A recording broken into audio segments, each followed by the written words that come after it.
Selamat datang di Alur Donghua. Kali ini Mimin akan cerita novel The Crown, Emperor of Eternity. Sebelum mendengarkan, jangan lupa subscribe, like, komen, dan share ya, biar Mimin tambah semangat. Selamat mendengarkan. Melanjutkan episode sebelumnya, suara ledakan keras terdengar dari retakan tanah, membentuk lubang besar yang dalam. Samar-samar terdengar beberapa jeritan melengking, tetapi segera tenggelam oleh gelombang ledakan besar. Cukuanseng berdiri tegak di langit. Ia menatap tanah yang hancur tanpa sedikit pun rasa iba di matanya. Kedua orang ini telah berkomplot ingin membunuhnya, jadi mereka pantas menerima hasil ini. Ayo pergi. Dia tidak perlu tinggal lebih lama lagi, jadi dia melambaikan tangannya dan pergi bersama saudara perempuannya. Ia tidak lagi peduli dengan nyawa kedua orang itu. Sekalipun mereka berhasil bertahan hidup, mereka pun akan lumpuh. Yang akan tak lebih baik daripada kematian. Kita mau kemana sekarang? Julier saat ini sudah pulih dari semua lukanya. Cukuanseng tidak langsung menjawab. Ia menatap langit yang jauh, pandangannya seolah menembus awan kabut yang tak berujung. Untuk memandang ke arah 9 surga. Di sana, ada dunia yang diimpikan oleh banyak praktisi. Pergi ke sana, ia menunjuk ke langit, dan tiba-tiba rasa bangga yang tak terkira muncul di dadanya. Momen ini akhirnya tiba. Tidak seperti Liungsi dan yang lainnya. Ia naik ke 9 surga dengan mengandalkan kekuatannya sendiri. Julier tampak penasaran. Ia menatap langit yang berkabut, tangannya terkepal erat. Ia sudah lama tahu dari gurunya betapa megahnya 9 surga. Hanya dengan menginjakkan kaki di 9 surga, seorang jenius sejati dapat benar-benar bersinar. Ayo pergi. Dia tersenyum tipis dan senyumannya bagaikan bunga teratai hijau yang sedang mekar. Begitu murni dan cantik hingga membuat dunia di sekitarnya tampak pucat. Setelah mereka pergi, berita pertempuran besar itu menyebar dengan cepat ke seluruh benua suci. Untuk sesaat, semua sekte di benua suci langsung bergejolak. Tian Shenxi dan Qian Yuke, sekte Tiansheng dan sekte Qianli. Nama-nama ini adalah tokoh teratas di benua suci. Mereka dapat membuat seluruh benua suci bergetar hanya dengan hentakan kaki mereka. Dan sekarang, Tian Shenxi dan Qian Yuke, dua penguasa sejati benua suci, praktisi di ranah Laut Pahit, tewas di tangan salah satu orang pada saat yang sama. Pihak lain hanyalah seorang pemuda. Ketika identitas Cukuanseng terungkap, hal itu segera menyebabkan badai besar di benua suci. Rekor pertempuran itu sungguh mencenangkan. Ia datang dari wilayah terlemah dan akhirnya berdiri di puncak 10 wilayah. Bahkan para veteran seperti Tian Shenxi dan Qian Yuke pun dikalahkan olehnya. Setiap orang memiliki firasat bahwa dia akan mengguncang 9 surga. Sementara semua orang terkejut, sebuah berita yang lebih mengejutkan lagi tersebar. Si jenius dari wilayah terpencil yang membuatnya kagum juga memiliki seorang saudara perempuan yang sama-sama berbakat. Mendengar berita ini, banyak orang yang diam-diam terkejut. Dan kebencian mereka yang rasakan terhadap kematian Tian Shenxi dan Qian Yuke kini berangsur-angsur menghilang. Karena pihak lain terlalu kuat sehingga mereka hanya bisa mengaguminya. Dan mereka tidak bisa lagi merasakan dendam dalam hati mereka. Dasar kakak beradik monster. Pada saat ini, hanya dua kata ini yang dapat mengungkapkan emosi batin mereka. Kakak beradik ini bersama-sama lebih mengerikan daripada praktisi di ranah Laut Pahit. Jika mereka benar-benar marah, mereka bisa menyapu bersih seluruh benua suci. Selama beberapa hari kegelisahan memenuhi seluruh benua suci. sebelum terjadi perubahan pelan-pelan. Sekarang, setelah pemimpin sekte Tiansheng meninggal dunia, sekte tersebut telah hancur dan sebagian besar para penuh tua telah terbunuh.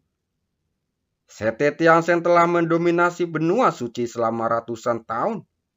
Sekarang setelah bongkar lemak ini kehilangan pelindungnya, bukankah ini bisa memicu perang besar? Selama beberapa waktu, banyak kekuatan menyerang sekte Tiansheng. Banyak praktisi yang saling bertarung selama periode ini, dan sungai darah mengalir deras. Adapun sekte Qianling, ia tertutup terhadap dunia luar, dan tidak lagi memiliki kontak dengan kekuatan manapun. Dalam hal ini, tidak ada kekuatan apapun yang berani memprovokasi mereka. Karena meski Qian Yunke telah jatuh, para penatua sekte Qianling tidak terluka, dan dia tetap bukanlah seseorang yang bisa dengan mudah diprovokasi oleh kekuatan lain. Dalam situasi seperti ini, seluruh benua suci dilanda perang untuk berebut sekte Tiansheng. Banyak faksi kecil yang beruntung melejit ke puncak dan menjadi kekuatan tingkat pertama. Namun, kepemilikan sumber daya inti sekte Tiansheng masih belum jelas. Semua orang tahu bahwa sumber daya ini adalah fondasi kekuatan sekte Tiansheng, sehingga persaingan untuk mendapatkannya sangat ketat. Beberapa orang diam-diam menyesalkan karena kemungkinan perang ini akan berlangsung lama. Kini benua suci tidak lagi damai. Di sisi lain, saat ini Chu Guangsheng dan kakak perempuannya menemukan tempat yang tenang untuk memasuki pengasingan. Meskipun Rana Laut memiliki kualifikasi untuk menginjakkan kaki di surga 9, semua orang tahu betapa bahayanya hidup di sana. Jika tidak ada bimbingan dari kekuatan 9 surga, akan sulit untuk melewati penghalang antara 9 surga dan 10 bumi untuk memasuki 9 surga. Dan justru karena itulah yang membuat Tian Shenxi dan Kiai Yunke ingin merebut benda-benda rahasia yang berada di tangannya untuk memperoleh peluang keberhasilan lebih besar dalam perjalanan mereka menuju 9 surga. Sebab semakin kuat kekuatannya, semakin besar peluang keberhasilannya. Ini juga alasan mengapa Chu Guangsheng dan kakak perempuannya tidak terburu-buru menerobos penghalang 9 surga. Latihan semacam ini berlangsung selama setahun penuh, di mana keduanya mengasah kekuatan mereka masing-masing, menjadikan fondasinya lebih kokoh.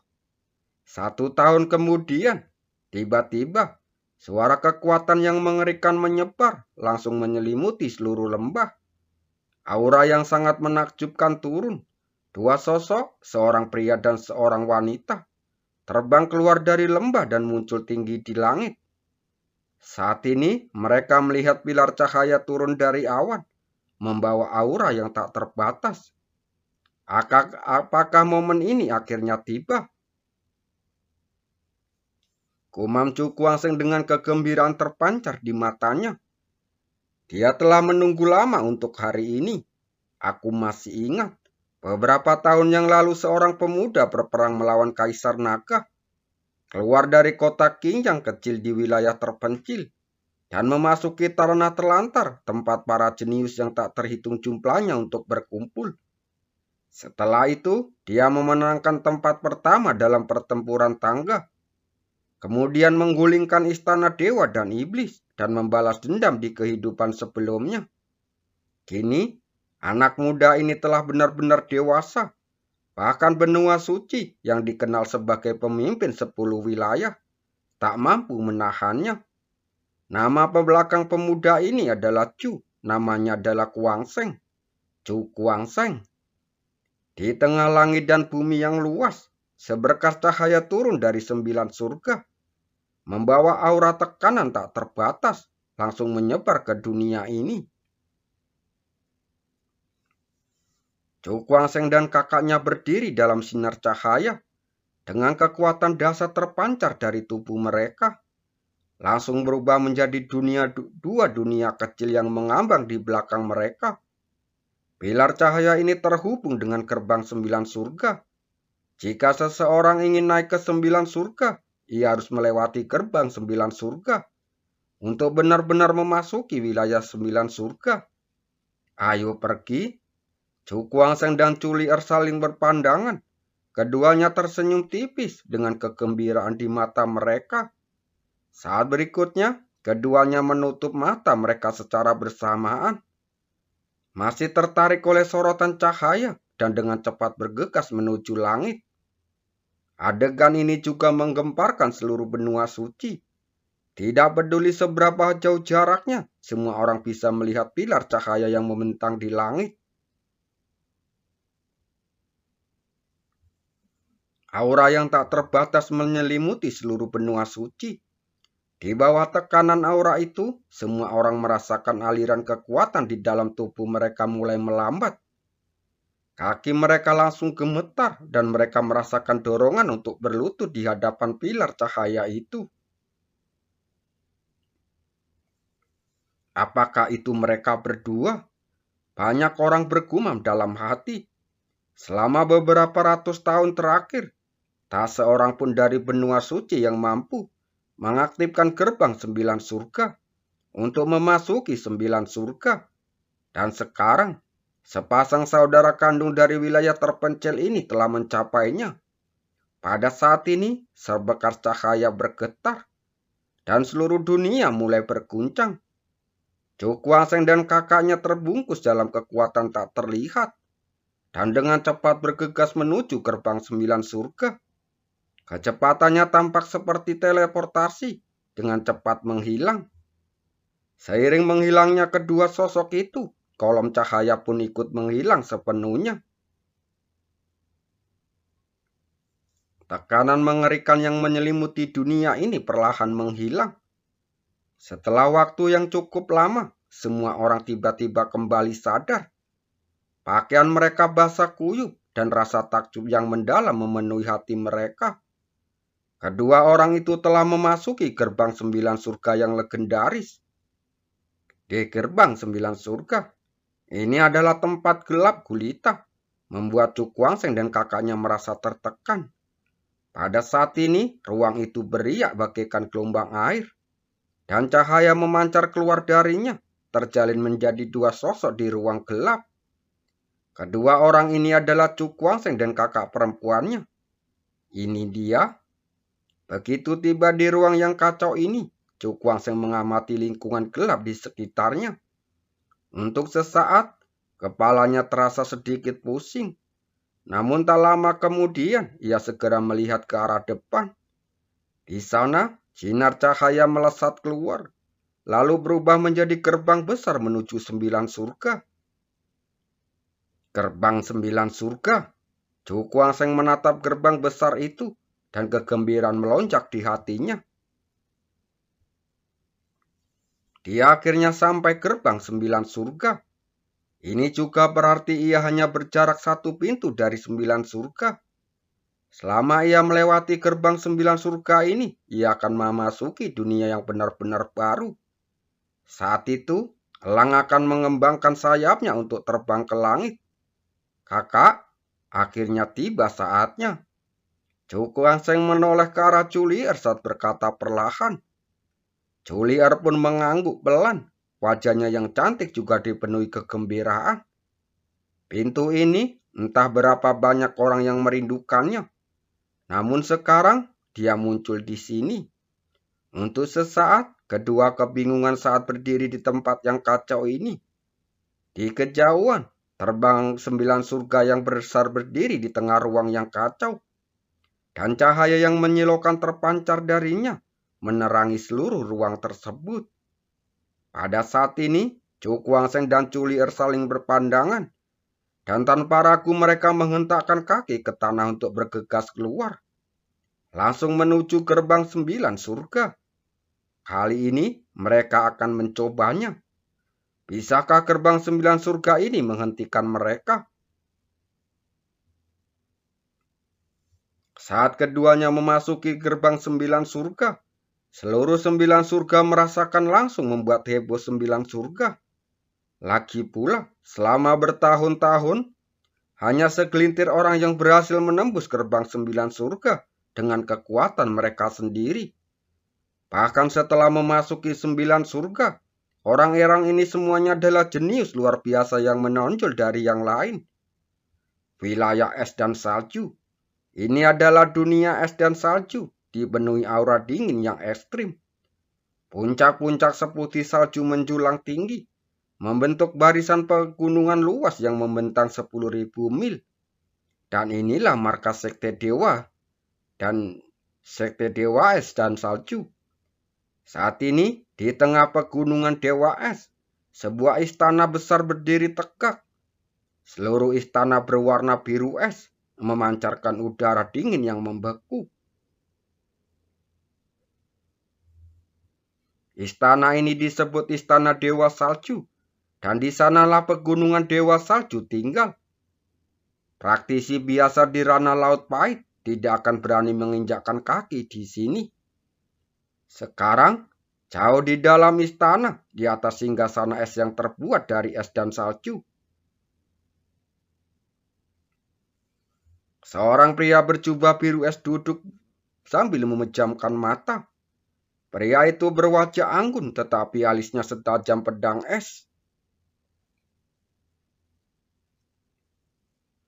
Kedua matanya terbuka tertutup, tampak mengalir cahaya biru es yang mampu membekukan ruangan.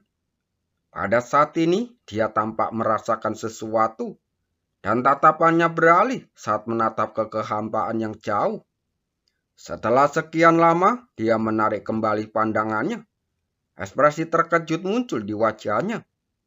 Apakah ada yang melewati gerbang 9 surga?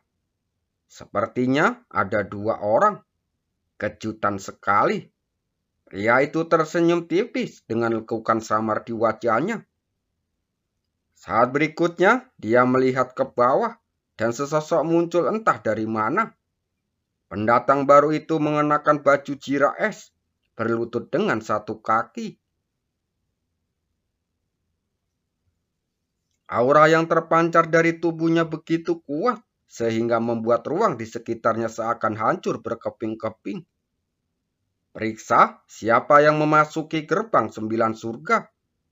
Terdengar suara samar, dan orang itu menjawab sebelum menghilang ke aula. Adegan serupa juga terjadi di beberapa sekte.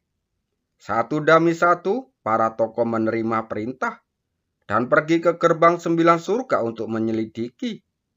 Sekte Senpo.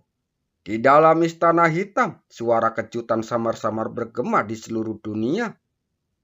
2 orang telah memasuki gerbang 9 surga. Seorang lelaki tua berjanggut putih berkata dengan ekspresi terkejut di dalam aula. Mendengar ini, lelaki tua berjubah hitam di sampingnya berbisik. Mungkinkah bocah kecil itu? Raut wajahnya terkejut, pria itu tiba-tiba muncul di wajahnya. Ini tidak mungkin kan?